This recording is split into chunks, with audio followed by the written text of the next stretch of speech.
Bonjour Monsieur Jean-Paul Boulez. Bonjour. Alors la question se pose aujourd'hui, faut-il avoir peur de la Chine? Si vous voulez, oui, il a peur de la Chine, il a peur des États-Unis, il a peur de l'Allemagne, il a peur de tout le monde. Et puis restons où on est.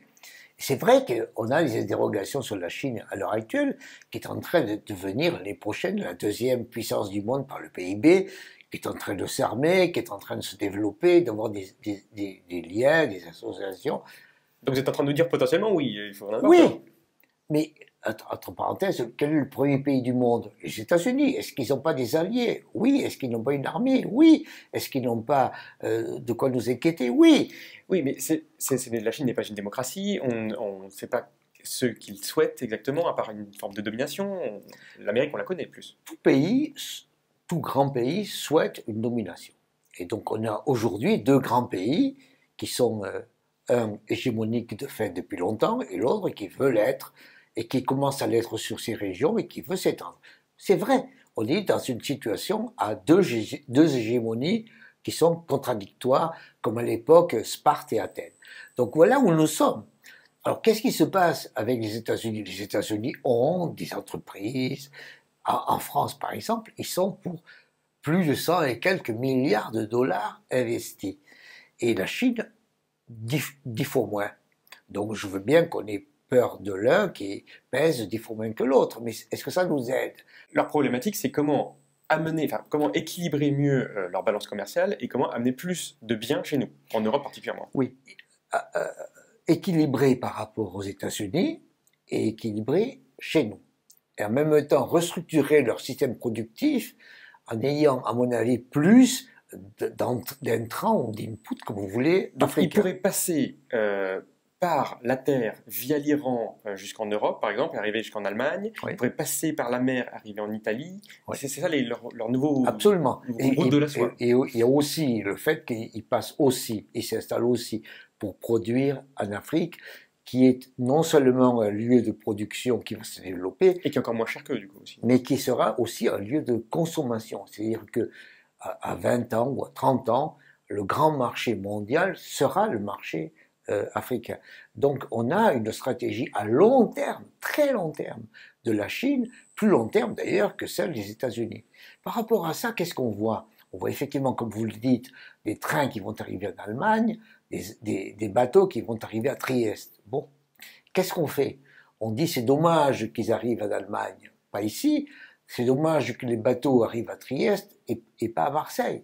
Bon, ça serait pas mal de faire en C'est un sorte... partenariat à ce moment-là. Ça serait pas mal de faire en sorte que des trains arrivent ici et de voir comment est-ce qu'on pourrait échanger. Ça serait pas mal que Marseille se modernise et que l'on ait effectivement des améliorations aussi portuaires. Donc, ce que vous voulez nous dire, c'est qu'en fait, on a les cartes en main. À nous de jouer, à nous d'aller vers la Chine et de trouver des On propositions. a plus de cartes en main que n'importe quel pays d'Europe.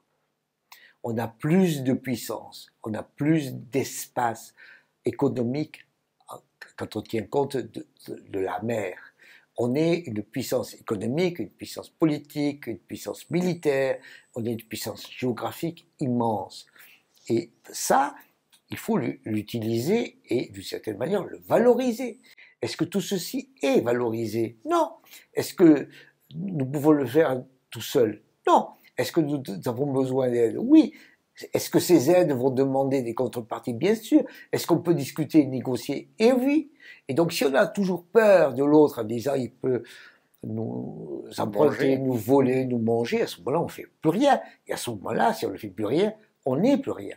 On voit bien à quel point à l'heure actuelle, on a une stratégie longue et visible de la Chine qui se développe dans certains pays plutôt fragiles de la zone euro. Avec cette histoire des 16+1, qu'est-ce que c'est que les 16+1? Les 16+1, ce sont des pays de l'Est qui sont amis, ils ne sont pas tous, qui sont amis de l'Europe et de la Chine. Et de la Chine. Et 16, ce sont ces pays de l'Est, et 1, c'est la Chine.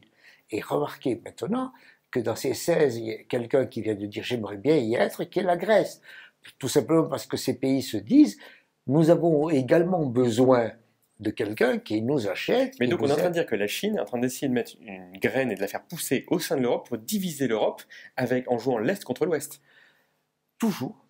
Mais ça... diviser pour régner n'est pas quelque chose de très récent. Sun Tzu le dirait déjà à l'époque. Mais est-ce qu'il ne faut pas qu'il y ait une réponse européenne? Puisque là, on voit une réponse potentiellement française, une réponse italienne, une réponse allemande, et la réponse européenne dans tout ça. La réponse européenne, elle doit être plus organisée, elle a commencé à l'être, mais de manière très défensive sur le fait de comment se protéger, comment valoriser nos atouts, bien sûr, mais en même temps protéger nos règles, notre savoir-faire. Mais tout ceci doit être fait de manière beaucoup plus organisée au niveau de la zone euro. C'est la zone euro qui peut répondre et qui peut, en quelque sorte, convaincre. Mais en même temps, ce système-là n'est pas dit en tant que tel. Ce qui fait que vous avez l'Italie qui signe, la Grèce qui a déjà signé, le Portugal est intéressé, l'Espagne n'est pas loin. Et donc vous avez toute une série de pays qui se disent « je préférerais aussi discuter avec ce pays-là, qui est sympathique, qui a de l'argent, qui va me prendre des produits sans me poser autant de questions que d'autres ». C'est bien ça qui est en train de se mettre en place. Alors bien entendu, on voit bien que c'est compliqué, bien entendu, on voit bien que c'est difficile, bien entendu, on peut avoir des inquiétudes, etc.